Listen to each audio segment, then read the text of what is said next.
Brandon and Brittany Buell were told their son Jaxon wouldn't make it full term. Then he wouldn't survive a few days, then a few weeks. But now Jaxon Buell is 2.5 years old. Meet the little boy who is defying all the odds, all because his family decided to say yes to life. Hi, buddy. You're just in a snuggling kind of mood this morning, aren't you? I love you, Buzz. Like many young married couples, Brandon and Brittany Buell were excited to learn in late 2013 they were expecting a baby. It was a bundle of joy soon strained by troubling news. The Buells' 17-week ultrasound indicated their growing baby boy likely had spina bifida. They painted a very negative picture. They transferred us to a high-risk clinic in Orlando, Florida, and we went through ultrasound after ultrasound, week after week. We went twice a week, it seemed like, for some sort of ultrasound, some sort of testing, some sort of counseling. Even our genetic counselor, who was supposed to be neutral, steered us more towards an abortion or termination, as they called it. Right. And even we denied it, and they scheduled it anyways, just in case we changed our minds. But Brandon and Brittany didn't change their minds. And on August 27, 2014, Jaxon Buell was born, missing roughly 80% of his brain. I remember laying there when I was getting my C-section, and he tried to prepare me for just even how small his head was.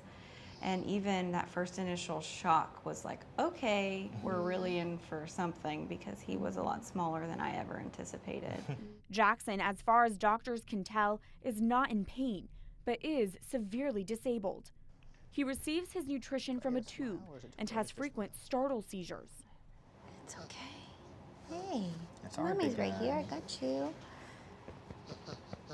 Did you fall asleep? Misdiagnosis after misdiagnosis, the Buells finally learned their son's condition when he turned 1. Jaxon has microhydranencephaly, which means there's spinal fluid where his brain's left and right hemispheres should be.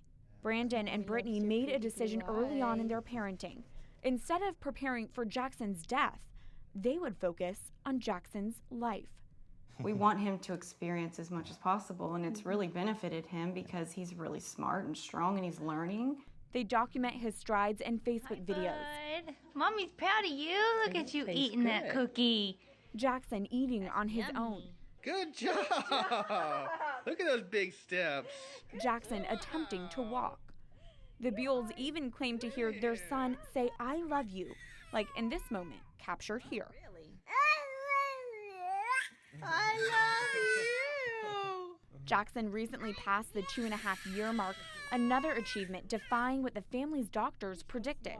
There's a great chance he will not survive, and then if he does survive, he'll probably never hear, probably never see, probably never walk, probably never talk, probably never know when he's hungry, basically not be able to do anything effectively.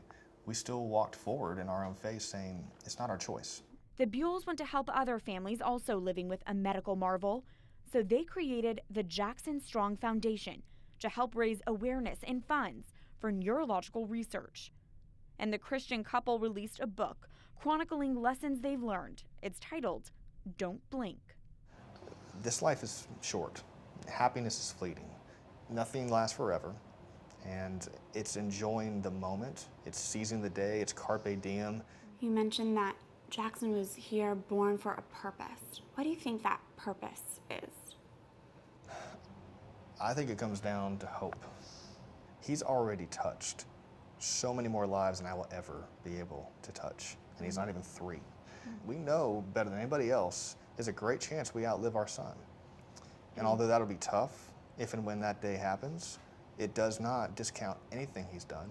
It does not take away any value he has. Value is not in how many days you're here, but it's truly to show that every single one of us has a unique story and what we can contribute to society. I love you, Jaxon. What a big impact one little boy can have on the world.